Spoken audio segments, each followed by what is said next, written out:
All right, so went to the John Dock practice tree shootout thing last night, and y'all, we better hope that this turbo runs better, makes more power out the backside than relying on my reaction time, because my reaction times suck. A lot of people don't realize that all last year when we were testing with the Procharger, I never once tried to focus on or really do good on the tree. There was a couple times where I tried to leave on the actual green light, of course, but I never really worked on my reaction time or anything like that. So we're definitely gonna have to improve on that because it sucked.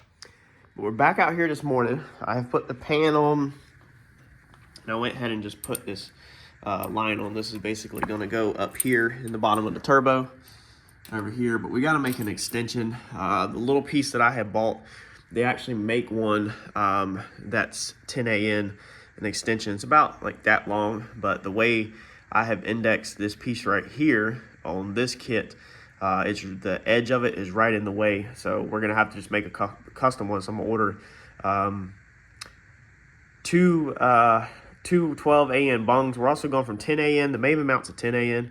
And then we're stepping it up to a 12AN drain line all the way back to the pan. That way we make sure we have no issues there. John said make sure we go 12, don't go 10, even though the Maven mount is 10. So we will do a 10 ORB in the Maven mount, and then we will weld a piece of pipe extension out on it, and then we will, the end of it will be to a 12, so a 10 to 12, that'll drain into the pan. A couple of people, or one person I think, asked on the other channel, or one of the other previous videos, why are you running all these lines basically? Or I think they said, don't run your lines before your turbo kit. And here's the reason why I'm laying out some of my lines before I've even laid out the piping. It's because all of these lines are paid for. I have these lines. So I don't, and they're all just finger tight. So they're just kind of mocked up. The turbo kit's gonna basically be the last thing I build. Now, I can't bend the turbo kit but so much. And I want the turbo kit to kind of flow, but I know about where it's gonna go. And since I already own all this stuff, if you're new to the channel, I have a whole collection of lines, Brown and Miller, all kinds of stuff. As you can see, like a whole freaking box of, a lot of stuff's really expensive. Like that's a -20 Brown and Miller. That's a very expensive line. A lot of these lines that I have are not cheap, but I have acquired them and collected them. And so I kind of want to use what I got, because so far we haven't had to order any line. Now I'm gonna order this line, I think just because of appearance. I might just try to cut the cover off. I kind of want to go at a 90 on this one. I don't know 100% yet, but I don't like the insulated heat shield that's on it. I had bought that one because it was gonna be good where it was at that time, but now we don't need it. I don't like the way it looks. I think it's gonna look tacky with the other line right there not being insulated. And so I kind of want to either remove the insulation off that one or just order another one. It's probably better just to order another one versus I remove the insulation off that one. Because these lines are not that bad when you buy them used. Like I've showed y'all on eBay, you can buy really nice lines for cheap. So the reason why I do it, since I already own these lines, we kind of want everything to work together. So I have a whole turbo kit that we're going to bust open. We're trying to clean up the garage so we don't have such a big mess. And then we will open a table up in here, and then we will lay our kit out. So we kind of are going to just try to make everything work together. So a lot of these are going to be pre-bent pieces in here.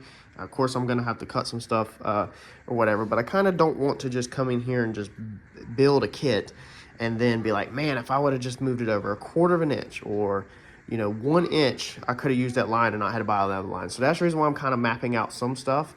That way when I start to lay out the turbo kit, I can kind of hopefully make the turbo kit and my existing lines work together so that we don't end up having to spend money on some expensive, lines, especially this -20. Like this one that comes out the motor right here, we need to get it screwed on next, just finger tight, just where we can get it away from the motor, because that is not a cheap line either at all to use.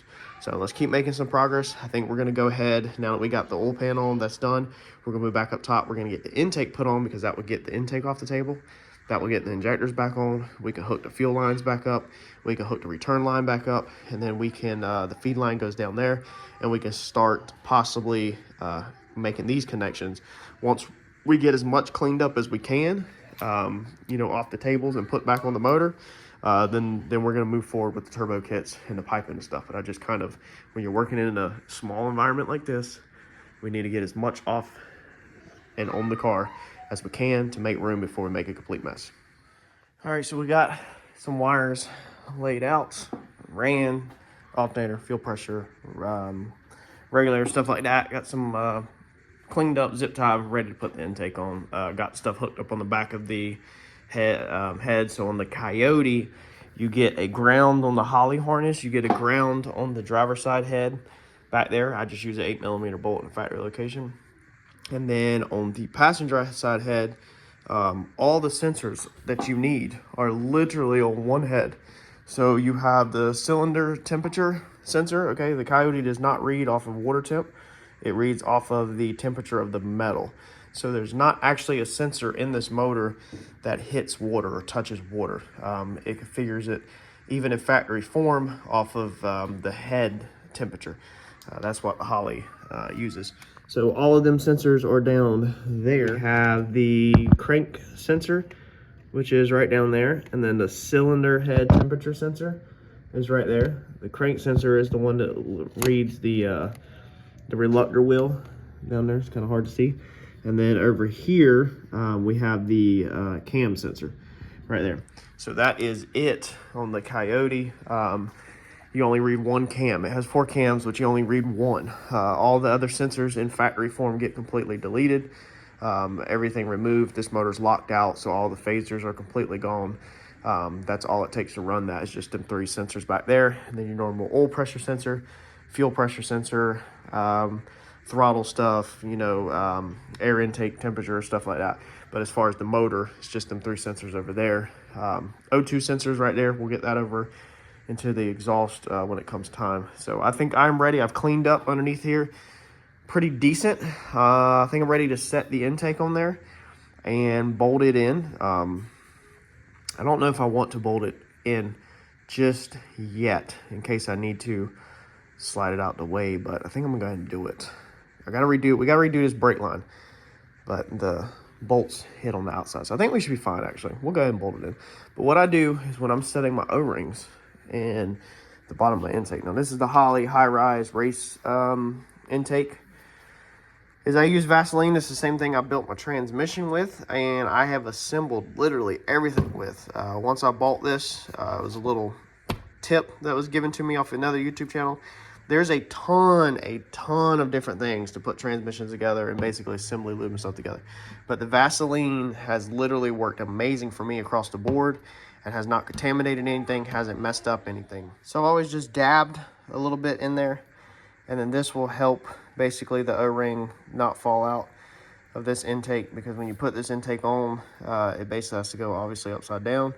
And you have to be careful because you'll drop these O-rings. They can either go down in the actual engine or just fall out, and then you'll have one leaking. So that's the part that sucks about this one. They're supposed to, like, I guess, press fit in there because they have the little grooves on the outsides, but they don't. They'll just fall right out if you're not careful. So a little bit of Vaseline will help them bad boys stick down in there and not fall out. So let's get all this pressed in, put it in, put the bolts in it, and then we can hook fuel rails back up and move forward with all that. Get some more stuff off this table. Hopefully here soon we can have this table cleared off and maybe consolidate and put some other stuff on and clean up a little and get ready to bust open that turbo kit. All right, making some progress, finding some stuff. So it ended up working out perfect. Our feed lines, so the current setup we had, all we're still is waiting for that adapter down there to come in the mail. I've just got something else screwed onto it for right now. But our lines worked out perfect, so no replacing lines there or anything.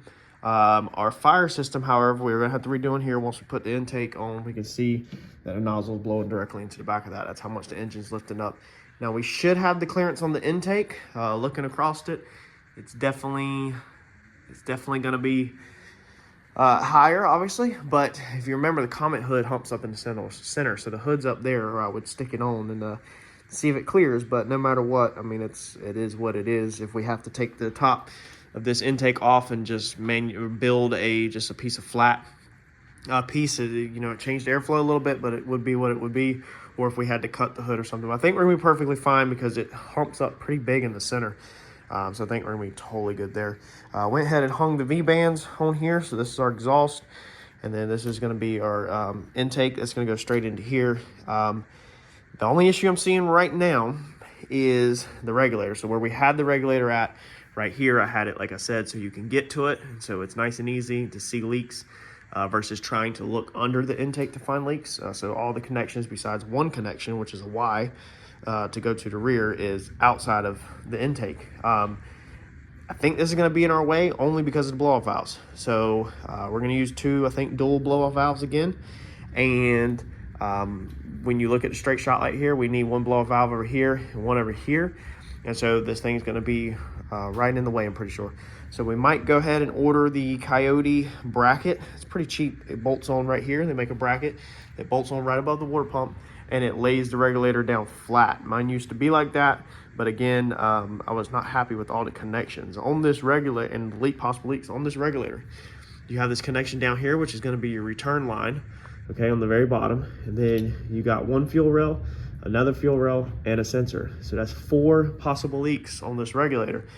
So when you bury that regulator underneath there, you're burying 4 possible leaks, 4 connections, and then on the sensor I actually have it adapted.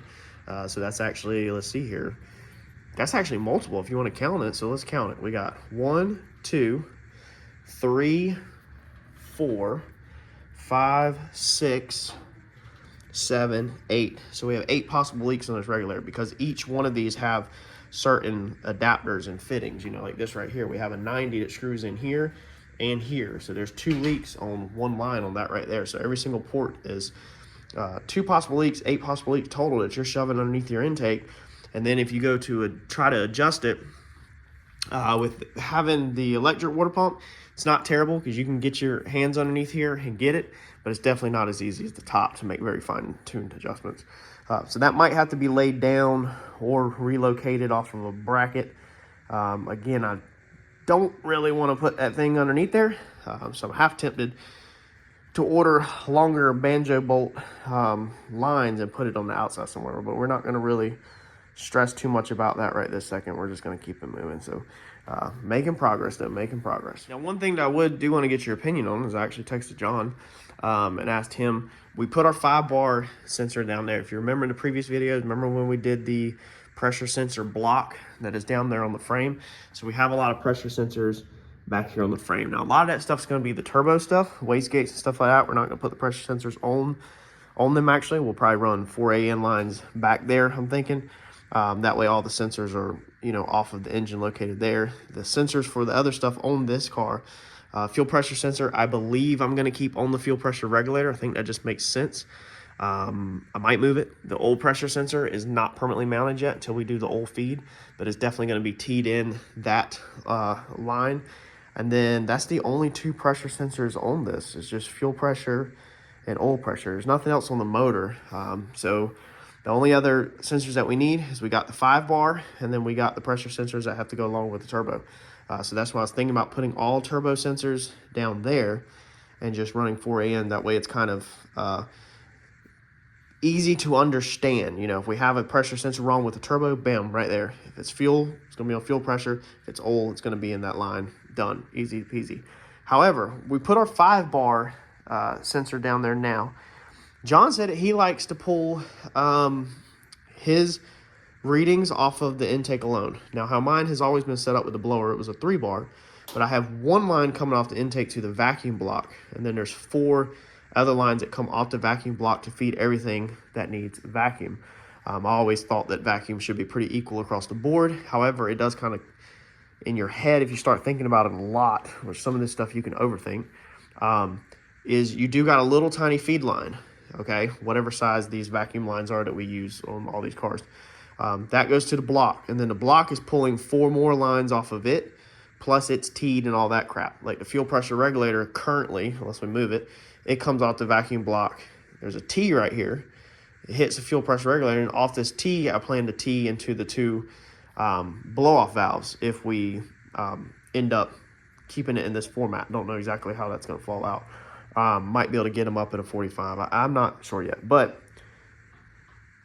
would you run your 5-bar sensor off of the intakes on port? John's always done it like that. He's always pulled it just off of his intake, a separate port, and it makes sense. You know, he said that that could be a little erratic if it's basically starving for vacuum. That wasn't his exact words, but that's my summary. Should I pull a separate vacuum line off the intake straight to the 5-bar and have the 5-bar by itself and then just have everything else pulling off the vacuum block, or what would you do? Now, on the Holley intake, they decided to use a funky thread pitch on their push lock fittings.